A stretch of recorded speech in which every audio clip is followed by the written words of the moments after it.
Muy buenos días a todos. Hoy queremos hablar de una modificación normativa que, por esperada, no deja de ser un nuevo avance en el reforzamiento de las estructuras de control de las corporaciones locales. El pasado 28 de abril de 2017, el viernes y justo antes del puente del 1 de mayo, se aprobó en Consejo de Ministros el Real Decreto por el que se regula el régimen jurídico del control interno de entidades del sector público local. A la espera de necesaria publicación en el Boletín Oficial del Estado y de su entrada en vigor efectiva, el único momento en el que conoceremos en verdad cuál es su auténtico alcance, no deja de ser una buena noticia. Queremos resumir cuál es, en nuestra opinión profesional, sobre la citada norma y los principales riesgos y ventajas que implicará su implantación efectiva para la Intervención General Municipal. Vamos a identificar 4 riesgos principales. El primero de ellos sería la necesidad de alcanzar un determinado alcance sobre ejecución presupuestaria de gastos e ingresos. Ello hace que los recursos humanos con los que cuenta la Intervención General y en general el control interno municipal se deban de reorientar al cumplimiento de dichos objetivos. Quiero recordar un 80% en el primer ejercicio y un 100% durante un periodo trianual, aunque lógicamente todo esto puede variar en base a la definitiva redacción de la norma publicada en el boletín, que supongo que será inminente hoy o mañana y aparezca publicada.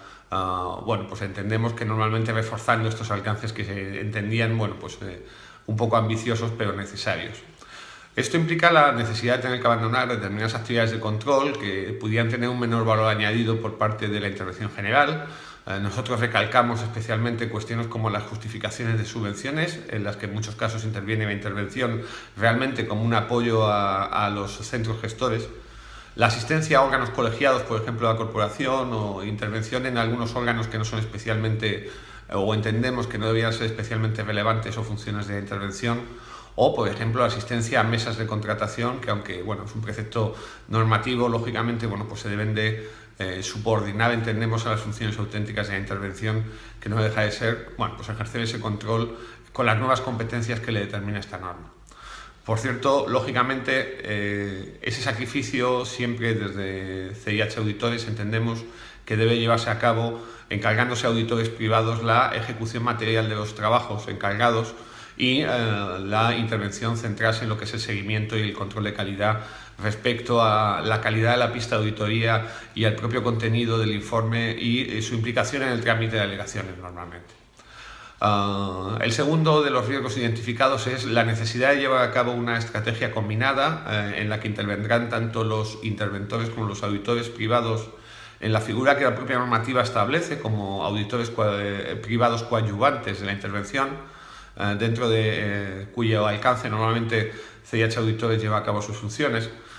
Implica también lo que sería la necesaria armonización de los procedimientos, tanto de fiscalización previa y fiscalización posterior, para evitar duplicidades o ineficiencias, lo cual en sí mismo va a poner de manifiesto una realidad en muchas entidades, que es que la contabilidad financiera y la presupuestaria en muchos casos tiene errores, duplicidades o sesgos que pudieran implicar incluso un conflicto respecto a a la intervención o los distintos recursos de control interno y externos que se deben de emplear en este tipo de actuaciones.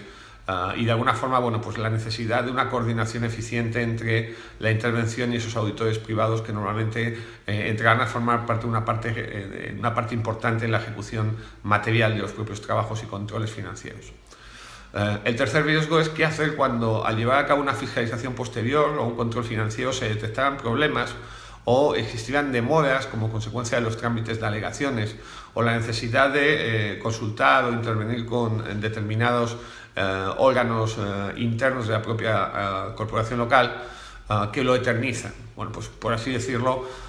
debemos de ser bastante sinceros con las propias posibilidades al establecer la planificación temporal que en principio establecía para el borrador del proyecto, que posteriormente habrá que ratificar con su publicación definitiva, alcanza un periodo de tres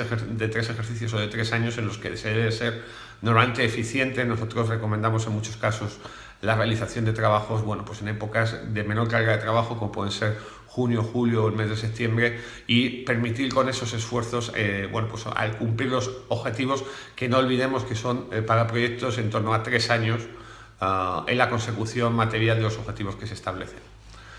El cuarto y último de los riesgos que podemos identificar pues es que la propia relación entre los auditores y los técnicos, así como en general con el propio personal de la corporación local, deben de contar con una serie de protocolos de actuación y normas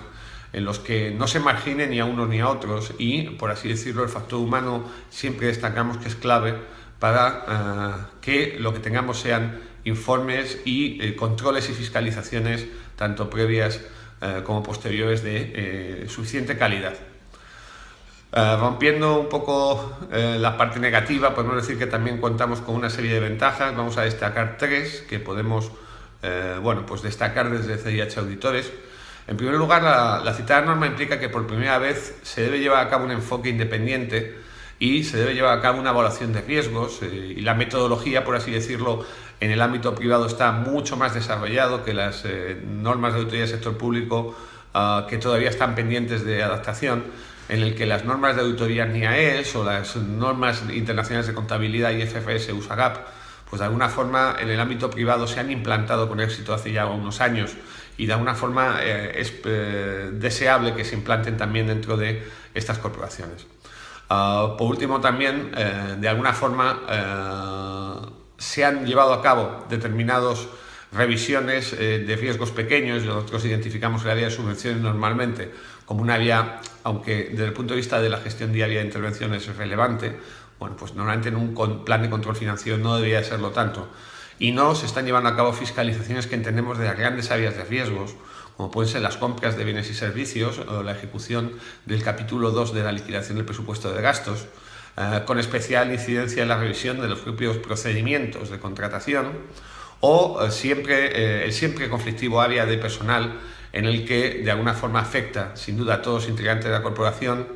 tanto al personal de confianza, funcionarios laborales, temporales y a los propios sindicatos que de alguna forma intervienen en todo lo que serían las relaciones y los recursos humanos en una corporación, que es un área sin duda compleja. En segundo lugar, podemos decir que se refuerza el papel de intervención municipal en la implantación efectiva del control interno, dado que existe una norma que se lo exige y le aleja de servidumbres que hasta ahora pues de alguna forma le condicionaban desde el punto de vista económico, en el que normalmente las juntas de gobierno local o las alcaldías pues no veían bien asignar recursos para fiscalizarse a ellos mismos y obligan o requieren o exigen de estas corporaciones que se lleve a cabo con una suficiencia de recursos humanos materiales que esperamos que se asigne dada la importancia un poco de, lógicamente, reforzar ese control interno que día a día de alguna forma se pone pues en tela de juicio pues por todas las incidencias y cuestiones de carácter público que todos conocemos. La tercera y última ventaja podemos decir que permite a los integrantes de la intervención general descansar en otros profesionales para la propia actualización de normas de auditoría, técnicas de auditoría, la utilización de recursos y programas informáticos que les permitan centrar sus esfuerzos y tiempo en lo que es realmente y verdaderamente importante a su función, que es la prevención, la detección y la actuación eficaz en relación con el fraude o el riesgo en general dentro de la gestión económico-financiera de una entidad local. Bueno, simple y llanamente pretendíamos pues dar la bienvenida a esta norma que no por esperada, pues por así decirlo, deja de ser relevante y trascendente para el sector y pues os quedamos con vosotros para